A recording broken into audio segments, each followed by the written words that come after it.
வணக்கம். தமிழுக்கு கருவூலங்கள். இயற்கை ஓவியம் 10 பாட்டு. ஷார்ட்கட்ல ஓவியம் பார்த்து பாட்டு பாடு. இயற்கை அன்பு பெரிய புராணம். அன்பு பெரியதுன்னு ஞாபகம் வச்சுக்கலாம். பெரிய புராணம். இயற்கை பரிணாமம் கம்பராமாயணம். இது உச்சரிப்பும் சேமா வரும். லெட்டர்ஸும் சேமா வருது. பா ரி இங்க பாரான்னு. இயற்கை பரிணாமம் கம்பராமாயணம்.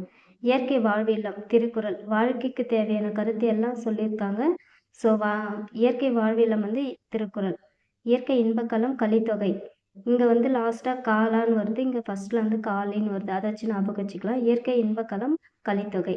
இயற்கை தவம் சீவக சிந்தாமணி. சிந்தாமணி என்ற பெண் தவம் இருக்காங்க.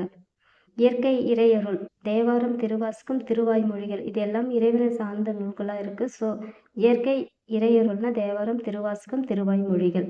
இயற்கை இன்ப வாழ்வு நிலையங்கள். சிலப்பதிகாரம் மணிமேகலை. இது 2 இரட்டை காப்பியங்கள்.